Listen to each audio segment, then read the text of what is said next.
ભાઈ છે સુરતના, એક સ્કૂલમાં ગયા અને સ્કૂલમાં જોયું ને એક દીકરી સાથે વાતચીત કરી. એ છાત્રાલય વાળી સ્કૂલ હતી. દીકરીને પૂછ્યું માં કોણ બાપ કોણ, તો દીકરી રડવા લાગી. એટલે એને પૂછ્યું કે કેમ રડે છે? તો કે એને માં નથી. તો કે બાપે નથી. તો અહીંયા તો રહે છે. તો કે રહે છે ત્યાં મને લઈ જાઓ. એટલે ત્યાં ગયા અને એની આંખમાં પાણી આવી ગયા. આવી જગ્યાએ રહે છે તો કે શું કરીએ? સરકારની ગ્રાન્ટ માત્ર શિક્ષકો પૂરતી આવે છે, અમને કોઈ ડોનેશન આપતું નથી, છાત્રાલય બાંધેલું નથી. એમણે બહાર નીકળીને સંકલ્પ કર્યો કે આવી 5 સંસ્થાના શિક્ષણ ભવન અથવા તો છાત્રાલય ભવન હું બાંધી આપીશ. 5 બાંધતા હતા. એ દરમિયાન એના મિત્રો આવ્યા, અમને કહો ને અમે ભેગા બાંધીએ. એને કીધું કે તમારે જોડાવવું હોય તો જોડાવો, જે ખર્ચ થાય એના 50% તમારા, 50% તો મારા જ, કારણ કે મારો મૂળ સંકલ્પ તો મારો છે.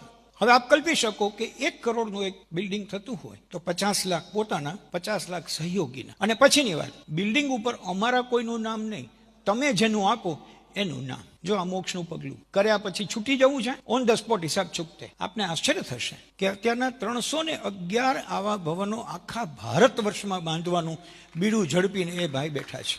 એને એમ થયું કે 311 બાંધ્યા પછી પણ ઘણી જગ્યા એવી રહી જશે કે જ્યાં આપણે કાંઈ નહીં કરી શકીએ, તો શું કરવું? એટલે બાપુ પાસે જાય છે. બાપુ આવી ઈચ્છા છે, આવું કરવું છે. આપને ખ્યાલ છે બાપુ પણ કેટલાક લોકાર્પણમાં આવ્યા છે, પણ મને એમ છે કે 1001 આવું સંસ્થા બનાવું, ચણી નાખું, પણ એના માટે તમારો સહયોગ જોશે. બાપુએ કહ્યું કે તમે કહેશો ત્યાં વિશ્વના કોઈ પણ ખૂણામાં યજમાન સાથેની કથા હું તમારા શિક્ષણ ભવન યજ્ઞમાં અર્પણ કરીશ. હું જે શરૂઆતમાં બોલ્યો કે આપણે કામ ઉપાડી લેવાનું છે, ત્યાં ઉપાડી લેવાનું છે. એ ભાઈનું નામ કેશુભાઈ ગોટી છે. સુરતના પ્રમાણમાં સારા એવા હીરાવાળા છે, પ્રમાણમાં. He is not at the top, છતાં એની આટલી બધી તૈયારી છે. હવે જે વાત સાંભળજો, એ શરૂઆતમાં સ્વામિનારાયણના સાધુ થઈ ગયા હતા, શરણે થઈ ગયા હતા.